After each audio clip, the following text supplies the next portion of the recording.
Salam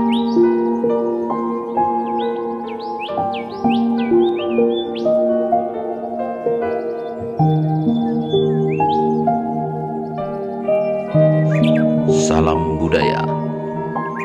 Selamat berjumpa para pecinta sejarah Nusantara. Kembali pada kesempatan kali ini, saya ajak sedulur semuanya untuk jalan-jalan menelusuri jejak-jejak masa lalu negara kita. Dan pada kesempatan kali ini, saya ajak sedulur semuanya untuk berkunjung ke Astono Giribangun. Astono Giribangun dikenal sebagai makam keluarga Presiden kedua Republik Indonesia, yakni Haji Muhammad Soeharto.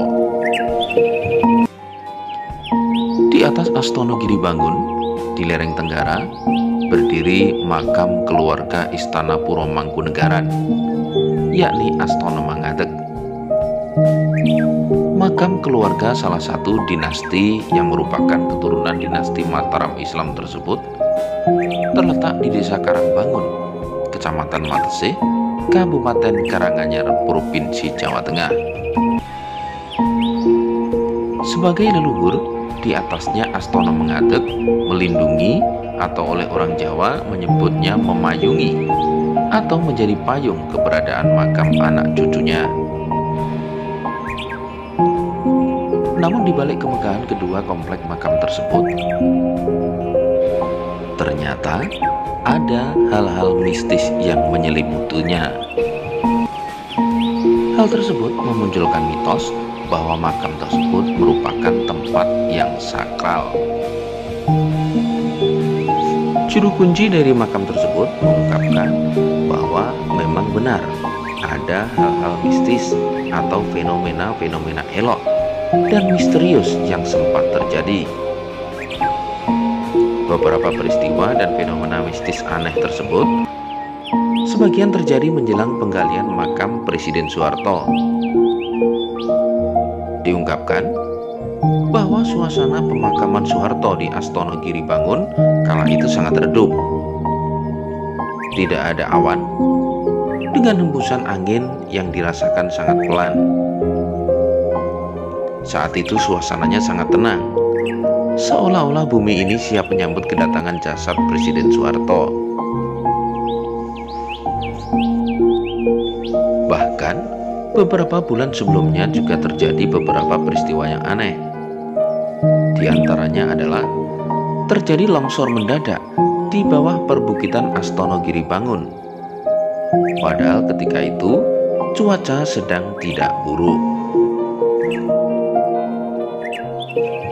Peristiwa aneh yang terjadi lagi adalah sebelum dimakamkannya jasad Presiden Soeharto pada hari Minggu Wage, tanggal 27 Januari tahun 2008. Setelah azan asar sekitar pukul 15.30 waktu Indonesia bagian Barat, keluarga besar Jenderal Soeharto, Presiden kedua Republik Indonesia tersebut, terlebih dahulu melakukan upacara bedah bumi, yakni dengan menancapkan linggis ke tanah pemakaman sebanyak 3 kali.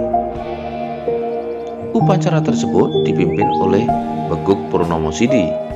Mantan Bupati Wonogiri ini mengatakan bahwa kegiatan tersebut bertujuan agar penggalian dapat berjalan dengan lancar dan selamat. Saat itu, pada penancapan linggis yang pertama dan kedua tidak terjadi peristiwa apa-apa. Namun pada saat penancapan linggis yang ketiga, ada kejadian yang membuat bulu kuduk merinding. Tiba-tiba terdengar suara seperti ledakan, sangat keras, bergema di atas kepala kami. Demikian juru kunci yang bernama Sukirno tersebut menyatakan. Mendengar bunyi tersebut, para penggali makam dan orang-orang di sekitarnya sontak terkejut. Mereka bingung dan mencari-cari dari mana asal suara menggelegar tersebut, akan tetapi tak menemukannya. Atas kejadian tersebut, para penggali makam menganggapnya sebagai suara gaib. Mereka beranggapan bahwa bumi telah siap menerima kedatangan jasad Presiden Soeharto. Sosok Haji Muhammad Soeharto atau Jenderal Soeharto, Presiden kedua Republik Indonesia ini memang bukan sosok sembarangan. Pak Harto adalah Presiden Indonesia yang paling lama menjabat, yakni selama 32 tahun. Pak Harto lahir di Dusun Kemusuk, Desa Argomulyo, Kecamatan Sedayu, Bantul, Yogyakarta pada tanggal 8 Juni 1921. Soeharto adalah anak dari Sukirah dan Kertosudiro. Beliau memulai karirnya di dunia militer pada tahun 42 saat diterima menjadi tentara Kenil. Saat Belanda hengkang dari Indonesia, Pak Harto bergabung dengan PETA, Kesatuan Militer Bentukan Jepang di Indonesia. Dari sana, Soeharto terus melanjutkan karirnya di militer hingga Indonesia merdeka. Karir Soeharto terlihat saat situasi politik Indonesia bergejolak pada tahun 65. Ia pun ditunjuk sebagai pejabat presiden lewat sidang istimewa MPR pada tanggal 7 Maret 1967 dan terpilih menjadi presiden oleh MPR lewat hasil pemilu. Berdasarkan hasil sidang umum MPRS pada 27 Maret 68, Soeharto pun sah dan resmi menjadi Presiden Republik Indonesia. Setelah itu, ia terus menjabat sebagai orang nomor 1 Indonesia sampai dengan 32 tahun. Pemerintahan Haji Muhammad Soeharto atau Presiden Soeharto pada masa itu dikenal sebagai pemerintahan atau masa Orde Baru. Selama masa Orde Baru ini, semua partai dilebur menjadi 3 saja, yakni Golkar, PDI, dan P3. Golkar adalah partai yang dibangun militer untuk menjadi kendaraan politik mereka. Tugas partai ini dulunya adalah untuk menduduki sebanyak mungkin kursi di DPR untuk melegitimasi kekuasaan Jenderal Soeharto. Sementara PDI dan P3 sepertinya hanya menjadi kelompok politik hasil fusi sejumlah partai yang direkayasa oleh kekuasaan. Kedua partai ini diungkapkan oleh salah satu pengamat politik, Salim Haji Said, hanya berfungsi sebagai pelengkap penderita di atas pentas politik yang dikuasai Jenderal Soeharto pada masa itu. Kekuasaan Jenderal Muhammad Soeharto pada masa itu kemudian nampak mulai goncang ketika Indonesia dilanda krisis moneter yang terjadi pada pertengahan 1997. Ketika krisis menghantam, Jenderal Soeharto yang kuat pun tidak berkutik. Indonesia bahkan harus menerima bantuan IMF untuk memulihkannya. Dalam masa-masa itu, Soeharto mencoba mewujudkan tuntutan reformasi dengan membentuk komite reformasi dan merombak kabinet. Namun, semua usaha itu sia-sia. Tuntutan agar Soeharto mundur terus bergema, bahkan berujung pada demonstrasi. Terlebih, para mahasiswa yang disebut sebagai ujung tombak perlawanan. 4 nyawa mahasiswa melayang akibat ditembak aparat. Demo pun semakin meluas dan memburuk. Peristiwa Mei 1998 menjadi catatan kelam sejarah Indonesia.